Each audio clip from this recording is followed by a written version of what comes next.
c'est une Magali qui s'est fait sélectionner naturellement parce qu'elle a cru au Tchad. Ça m'intrigue. J'ai juste vu les commentaires. Un mythomane et j'ai eu la sensation de m'être fait VIO, clairement.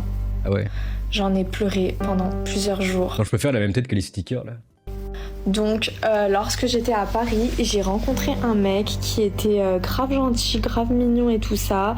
Et franchement, j'avais grave bien aimé sa personnalité. En plus, il avait l'air très très très intelligent. Bref, j'ai vu qu'il parlait de problèmes d'anxiété en pleine boîte et je me suis tellement reconnue, les gens qui me parlent de crise d'angoisse, ça y est, c'est mes meilleurs potes, quoi. C'est vraiment un truc que moi je souffre beaucoup aujourd'hui, donc quand je vois qu'il y a des gens qui sont dans le même cas que moi, ça me rassure de fou. Et là, en fait, le mec, il m'appelait, une fois j'avais fait une crise d'angoisse, il m'avait grave rassurée. Enfin, moi je l'avais appelé, il m'avait tellement rassurée. Et une autre fois, en fait, on s'était rappelé et je lui ai dit que j'avais envie d'aller aux States, que je n'aimais pas Paris. Il m'a dit, tu sais quoi, rejoins-moi Paris, on va à Los Angeles. Je lui dis, mais moi ça m'angoisse 10 heures d'avion. Il me dit, mais t'inquiète pas, on voyagera pas en économie, c'est moi qui t'invite et tout, juste viens à Paris. Je suis partie à Paris. Bref. Et là, vraiment ma pire expérience de ma vie. Ma pire expérience de ma vie. Vraiment, je vous le dis, c'est parti en cacahuète. Bon, partie 2 de ma story time. Ok, j'ai fait ma première fois avec un mythomane. Bref, j'arrive à Paris, il m'a commandé un Uber. Et là, j'arrive sur le Uber en question et je donne le prénom. Le Uber, il me dit, mais c'est pas ça le prénom, c'est pas vous, il voulait pas me prendre. Je l'appelle, je dis, oh, tu m'affiches là, comment ça, c'est pas le prénom et tout, qu'est-ce qui se passe? Il me dit, non, mais c'est le prénom de mon entreprise et tout, t'inquiète, donne ça. Bref, je rentre dans le Uber, on arrive. Déjà, j'étais censée aller chez lui parce qu'il m'avait dit qu'il avait 10 appartements. Ah, c'est peut-être pour ça qu'elle est venue. Ici il y a 10 appartements, moi je dis allons-y quoi. Devant un hôtel 3 étoiles, je me dis mais qu'est-ce que je dis qu'est-ce qui se passe? Il me dit que voilà pourquoi les Célestins gentils ne pécho jamais. Ils sont trop gentils justement. En gros, les appartements, il faut faire la tête. Les appartements sont loués ces temps-ci et que j'ai honte, bref. Et que voilà, et en plus c'était un hôtel 3 étoiles, je lui dis comment ça un hôtel 3 étoiles? Il me dit ouais mais en fait c'est mieux parce que c'est un coin discret, là il est tranquille et tout, je comprends pas.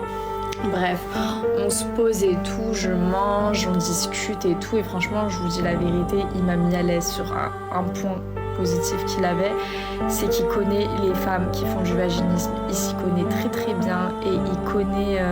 Le vaginisme, qu'est-ce que c'est que ça? Les crises d'angoisse, donc sur ça il était très compréhensible. J'arrive toujours pas à le faire, mais ça passe un peu mieux qu'avec les autres mecs. Après... Cette musique, bordel, j'en peux plus. Après c'est peut-être dû au fait qu'il en avait une toute petite, je ne le dis pas de manière... Oh non, la petite bitophobie. Méchante, puisque ça m'arrangeait le fait qu'il ait une petite. J'ai rien contre les mecs qui ont des petites. Bref, je le relance sur le Uber, il insiste que c'est le nom de son entreprise. Je préfère y croire, je m'efforce d'y croire, je posais... Si tu le mets en évidence, c'est surtout pour le tacler, je pense. Hein.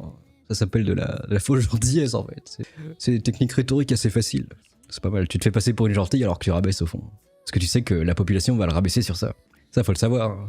C'est de la géopolitique. Des questions, mais je me forçais d'y croire parce que je préférais rester dans le déni. Je suis arrivée à Paris, vas-y. Là, il m'avoue qu'il est très connu, très connu. C'est un influenceur. Faire cramer. Et là, d'un coup, je me dis, ah bah voilà, c'est pour ça qu'il a voulu aller dans un hôtel isolé, qu'il voulait pas passer par la réception.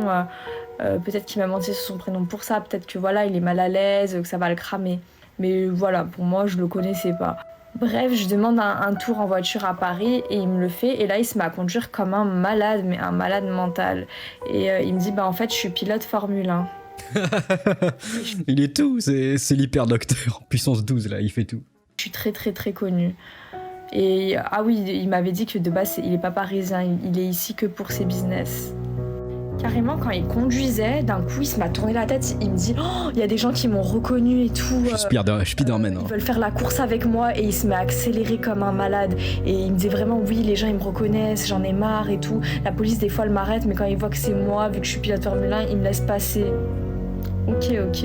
Bon, là, il n'y a pas assez de place là pour la story time. Je vous fais une partie 3. Meuf va le voir juste parce qu'il a dit qu'il avait plusieurs appartes et tout. Donc oui, je suis partie voir un mec parce qu'il m'a fait croire qu'il avait 10 appartements. Logique. Pourquoi? Voilà, c'est ça le problème. C'est croire sur parole. Oh, j'ai 10 appartements. T'arrives, ton chéri, j'en ai 25. J'en ai 50 000, moi, tu vas faire quoi? Ah, moi, je suis Schwabs. Ah, bah. J'irai voir un mec autrement. Quel est l'intérêt en fait? On est beaucoup là sur l'écran, ça fait beaucoup de gens qui sont étonés En fait, par cette histoire. L'intérêt de perdre mon temps et de l'argent pour voir un mec juste comme ça en fait. C'est clairement logique. Faut arrêter l'hypocrisie 2 secondes. Vous, quand vous voulez nous voir, on sait très bien c'est pourquoi. Bah nous maintenant c'est pareil, on fonctionne comme ça. Le monde fonctionne par intérêt. Of course, je vais aller voir un mec parce que il a des choses à me rapporter. Sinon, je ne vois pas l'intérêt de sortir de chez moi. Je préfère rester chez moi, tranquille, au calme, jouer aux jeux vidéo, faire mon sport, que de perdre mon temps en fait pour aller voir un mec qui me raconte des gogoleries en fait. Ouais, tu l'as fait, tu viens de perdre ton temps pour ça, donc bon, au final. Mais MDR. Ça, il faut que vous compreniez. Soyez un peu utile. Il n'y a plus d'intérêt. Les mecs, vous nous rapportez rien à part des problèmes. Donc oui, s'il n'y a pas de... C'est un sophisme. On va ressortir le tableau des sophismes. Généralisation globale. Ça peut être ça. Il y en a pas mal. Chose en retour, il n'y a pas d'intérêt en fait. Je suis désolée, à moins qu'il y ait eu un gros coup de cœur. Merci. Ça c'est French Dream. The French Dream, c'est pas French Dream TV, c'est The French Dream. Abonnez-vous aussi, c'est assez drôle.